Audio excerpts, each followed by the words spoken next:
Bonjour à tous, nous sommes le mercredi 25 septembre, il est 9h07, bienvenue à nouveau sur C'est quoi Next.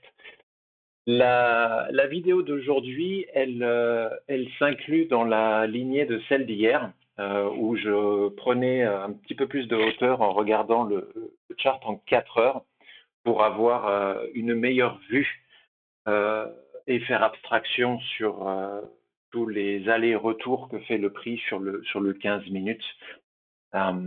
Et donc, la situation sur le 4 heures hier, elle était, on est toujours probablement dans une phase de correction et le prix aurait amorcé la dernière phase haussière, la vague numéro 5, 2, 3 qui nous emmènerait sur les 68 000, 68 500, 69 000, quelque chose de cet ordre de grandeur-là.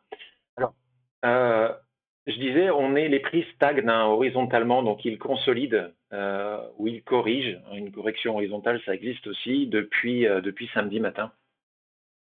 Et on n'a pas vraiment de volonté d'un côté comme de l'autre d'aller plus haut ou d'aller plus bas. On est vraiment dans un range compris entre 62 344 et le plus haut récent, vidéo d'hier, c'était 64 725. Alors cette nuit, on a fait un plus haut 64 817. Ça me donne une indication, et cette indication, elle est la suivante. Si vous regardez le chart, alors je vais l'agrandir. Si vous regardez le chart sur les prix sont en train de titiller, de taper à la porte d'une résistance. On est sous résistance et cette résistance, elle date de la période du 24 août à 23 heures, pour ceux qui sont en Europe, jusqu'au 26 août à 1 heure du matin. C'était un endroit où le sentiment était relativement positif et les gens s'attendaient à ce que l'on parte plus haut, les prix venaient de casser l'ancien plus haut à la hausse, avec beaucoup de volume. Si vous regardez les volumes en bas, c'était pas du tout négligeable. Et on s'attendait justement, après une consolidation donc à l'horizontale, ou une correction, ça dépend, on s'attendait fortement à ce que les prix repartent à la hausse, du moins c'était le consensus. Et ben, en fait, ce qui s'est passé, c'est tout l'inverse, les prix sont repartis à la baisse. Et donc, on avait décliné une correction en ABC, et c'était le haut de la vague B. Et là, en ce moment, donc depuis vendredi, on se retrouve donc sur ce fameux haut, sur cette même zone de prix. En orange, je l'ai délimité à 63 948 jusqu'à 64 950. Alors, une indication qui confirme le fait qu'il n'y a pas de décision majeure d'un côté comme de l'autre à faire partir les prix à la hausse ou à la baisse, c'est le RSI en premier lieu. On a fait un plus haut vendredi qui aurait constitué le sommet de cette vague numéro 3. Le RSI marquait déjà une divergence baissière. On est parti ensuite à travers le week-end pour lundi matin refaire un nouveau plus haut et vous voyez, on a à nouveau une divergence par rapport au plus haut de vendredi. C'est pas ultra visible, mais si je vous agrandis le RSI, voilà, là c'est la divergence de vendredi avec le plus haut qui marque le point de la 3. Et là, lundi matin, très tôt dans le matin, on refait un plus haut. Par contre, l'indicateur, lui, ne parvient pas à faire un plus haut. Ça, c'est une deuxième divergence baissière qui dénote quand même un essoufflement de la part des acheteurs à pousser les prix plus haut. Troisième attaque à la hausse dans cette fameuse zone de résistance. On refait un plus haut, donc le dernier plus haut en date, il est de ce matin à 3 heures. Et là, vous le voyez carrément sur le RSI. Je vais l'agrandir. On a, voilà, ce matin à 3 heures, on a peine à faire un nouveau plus haut sur le RSI. Donc ça, c'est quand même une indication que, effectivement, oui, les prix montent, mais il n'y a pas du tout d'entrain de la part des acheteurs. Ça ne pousse pas l'indicateur de momentum non plus. Donc ça, c'est l'indication numéro 1. On est bien sous une résistance. Il semblerait qu'on la travaille, cette résistance. On la travaille pour la ramollir. On absorbe la quantité de supply qui se trouve là-dedans. C'est mon interprétation et je vous dirai à la fin de cette vidéo pourquoi je pense qu'on s'attendre à une belle surprise. Donc voilà, la divergence qui se prolonge au niveau du RSI, et puis on a aussi une confirmation au niveau des volumes. Les volumes ne sont pas là, hein. Quand les plus hauts sont marqués, ça manque d'entrain. Ça manque d'entrain de la part des volumes. Je ne serais pas surpris que cette résistance, elle casse à la hausse. Et je vais vous emmener sur l'order flow pour vous expliquer pourquoi. Mais qu'elle casse d'une manière relativement soudaine et qu'on n'y revienne pas de suite. Et je vais vous expliquer pourquoi. Si je vous emmène sur l'order flow, et on va passer un peu de temps non pas sur le delta comme on a l'habitude de le faire, mais plutôt sur l'open interest. Alors, la zone en orange, elle correspond à cette fameuse zone de résistance que j'avais indiquée sur le chart, hein, sur TradingView. Voilà.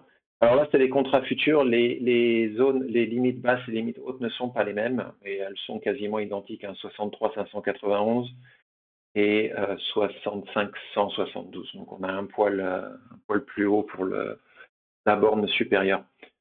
Si vous regardez l'évolution de l'open interest, depuis ce plus haut que l'on avait fait vendredi qui indiquait le sommet de la 3. Si vous regardez l'open interest, depuis ce plus haut de vendredi jusqu'à lundi très tôt ce matin, on avait marqué un plus haut avec beaucoup de volume. Cette fois-ci, l'open interest, il était relativement flat, il était plat. Alors oui, on a oscillé légèrement, mais à l'approche d'une résistance qui était quand même significative, qui date d'il y a un mois, où beaucoup de gens ont été pris de court, on aurait pu s'attendre à une réaction très, très violente de la part des vendeurs, parce que c'est un niveau à shorter, c'est idéal. Vous placez votre stop au-dessus du plus haut d'il y a un mois, et vous prenez une position short. Si effectivement les prix vont contre vous, et ben tant pis, vous sortez avec très peu de casse. Par contre, si les prix vont à la descente, c'est jackpot, hein. C'est une très bonne, le risk ratio, reward to risk to reward ratio, il est intéressant pour une position à la vente.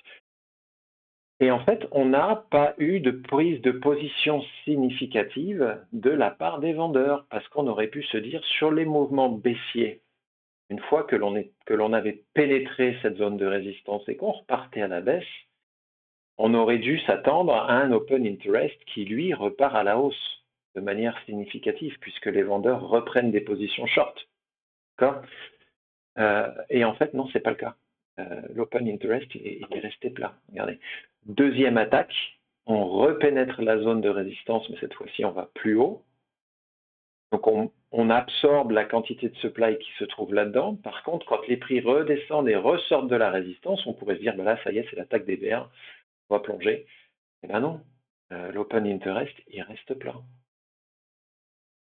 Troisième attaque, ce matin, cette nuit, même histoire. On s'approche là, on va pas tarder à sortir de la zone si on en sort. L'open interest, il ne remonte pas. Regardez cette bougie-là. Cette bougie qui casse la structure haussière qui était arrivée au plus haut dans la zone de résistance, cette bougie-là, qui a pas mal de volume. Hein, elle a combien de volume? 11 000. Donc on est sur du 1 heure. 11 000 contrats à la vente ont été exécutés sur cette heure-là, et on a un open interest qui est rouge, qui est parti à la baisse.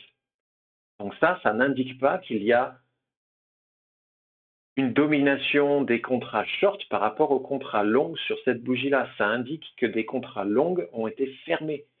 Ce n'est pas surprenant puisqu'on a pété à la baisse les deux plus bas de cette zone de consolidation à l'intérieur de cette zone de résistance.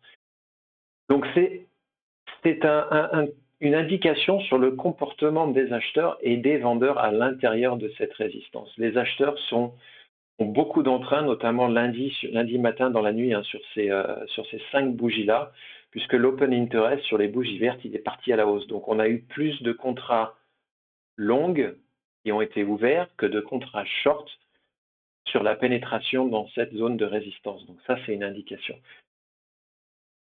Sur la phase de descente, on n'a pas l'équivalent en contrat short, on n'a pas plus de contrats short qui se sont ouverts sur la phase de descente, puisque l'open interest il est resté flat.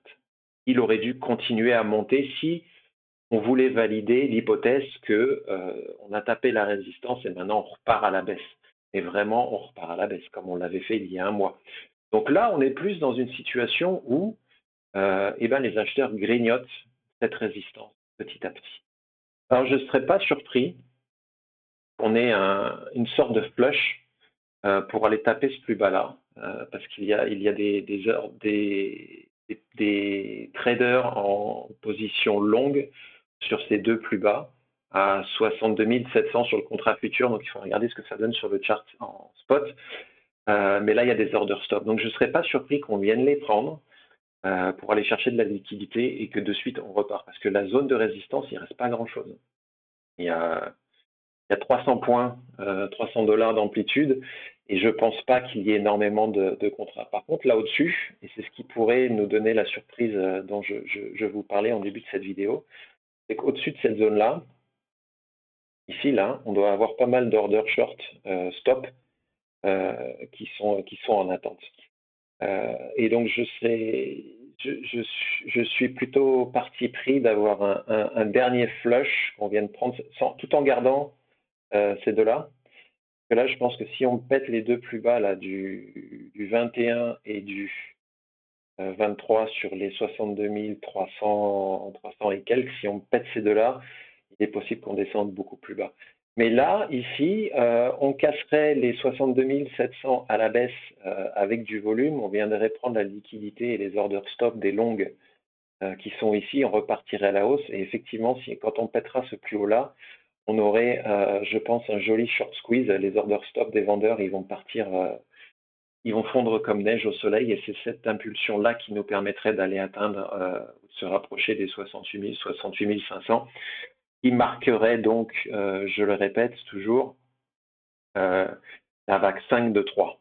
D'accord? Et on aurait terminé la 3 impulsive que l'on a démarré depuis le début août. Hein, en 1, 2 et 3.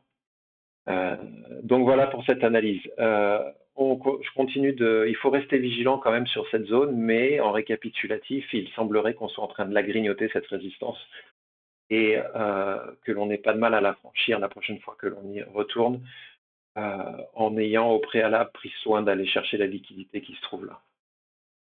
Et effectivement, zone d'invalidation immédiate, si on viendrait à casser les 61 599, il faudrait revoir le décompte parce qu'on irait, je pense, beaucoup plus bas et on ne serait plus du tout dans une impulsive en 5 phases haussières vers les 68 500.